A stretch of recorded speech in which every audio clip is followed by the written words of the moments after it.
ভাই আমাকে একটু বলেন, এই যে আমরা যে ঢাকায় ভ্যানের মধ্যে কুল দেখি, তো যখন জিজ্ঞেস করি আপনার কুলটা কোথা থেকে এনেছেন, এটা কি দেশি কুল কিনা, তো সবাই বলে যে এটা হচ্ছে সাতক্ষীরার কুল। তো এত কেন সাতক্ষীরার কুল? আর আমরা সাতক্ষীরার কুল কেন খাবো, অন্য কুল কেন খাবো না? সাতক্ষীরার কুলে আসলে কি আছে আমাকে একটু বলেন তো। আমি আগেই বলছি না, সাতক্ষীরায় আপনার শতকরা 90% লোক কুল করে। এখন এই কুল চাষ আর সবচেয়ে তো আপনার সাতক্ষীরা কুল মিষ্টি হওয়ার কারণ এখানে আমাদের মাটিগুলো ভালো। এই যে সাতক্ষীরা কুল দেখি অনেক সুন্দর লাল হয়, তো এইটা কেন? এটা কি অন্য কোনো ট্রিটমেন্ট আছে নাকি প্রাকৃতিকভাবেই হচ্ছে এত সুন্দর রং চলে আসে? আপনার এই কুলগুলো জন্মগত এদের হচ্ছে এই অভ্যাস।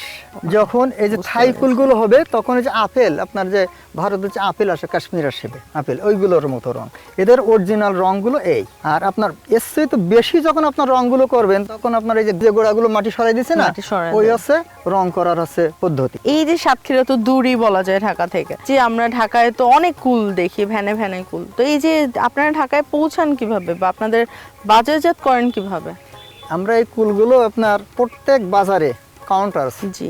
এখন যেরকম আমরা ঢাকায় যাওয়ার সময় আপনার বাগাছাড়ায় চলে যায়, কলারায় চলে যায়, কাউন্টারে যে টিকিট কাটি, আমাদের কুল চাষিরা আমাদের বাজারে কাউন্টার করে বসে আছে। আমরা কুলগুলো, যারা চাষি মানুষ, আমরা ওই কাউন্টারে কুলগুলো দিয়ে দিই।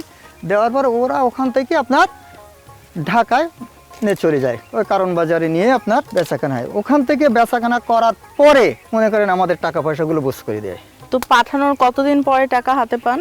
একদিন পরেই আমরা টাকাটা হাতে পেয়ে যাচ্ছি। ভাই এই যে আপেল কুল, থাই কুল, এই কোন কুল আপনি কত কেজি দরে বিক্রি করেন আমি একটু জানতে চাই। আপনার এই যে থাই কুলগুলো, যেগুলো এই যে বল কুল বলে, আপেল কুল যেটা বলে, আপেল কুলটা এখনই আপনার আসছে 170 থেকে 80 টাকা। তবে যেগুলো পাকা কুল আছে, এই যে কোনো কুল দিলে তো আপনার 170 টাকা দেবেন, খাওয়া যদি না যায় সেগুলো তো কিনবে না, তাহলে এগুলো আছে আপনার 180 থেকে 180। আর আপনার ওই যে থাইটা, ওটাও একই দাম। আপনার টক আসছে এখন 60-70 এর ভিতরে আছে আপনার টক কুলগুলো যেগুলো। ভাই এই যে কারওয়ান বাজারে যেই কুলগুলো আপনারা এই সাতক্ষীরা থেকে পাঠান, তা একদিন পরে টাকা হাতে পান, এইটার দামটা আসলে কারা ঠিক করে? এটা কি আপনারা ঠিক করে দেন সেটাই তারা দিবে একদিন পরে, নাকি তারা বাজারের চাহিদা অনুযায়ী দামটা নির্ধারণ করে যেই টাকাটা দিবে সেটা আপনাদের কাছে পাঠাবে? আপনার আমরা যেখানে আর কি মালটা দিচ্ছি, যে ব্যবসায়ীকে দিচ্ছি, ওনার কাছে দেওয়ার পরে উনি ওই নামটা আমাদের, মনে করেন আমরা দাম এখন পাঠাচ্ছি রাত 10টার সময়, পরের দিন রাত বেলা 10টায় আমরা ওই দামটা পেয়ে যাব, কিন্তু কোনো দরাদাম এখান থেকে করে দেবো না। কারণ ওই মালিক যত টাকা বেচবে সেইটা আমাদের যে কাউন্টার আছে সে কাউন্টারে জানাই দেবে। জানাই দেওয়ার পরে আমরা ওইটা জানতে পারবো যে আমার কুল 180 কি 160 বেচা কেনা হলো। আর যেটা আমরা নগদ বেচা কেনা করবো সেটা আমরা চটে বেচবো, যে বা আড়তে দিয়ে দেবো। আপনার এখান থেকে নগদ বেচা কেনা সেখানে মেপি দেবো, মেপে আপনার টাকা নিয়ে নেবো। কিন্তু তারা তো একটা লাভ রাখবে, তারা লাভটা কত রেখে আপনাকে কত দিবে?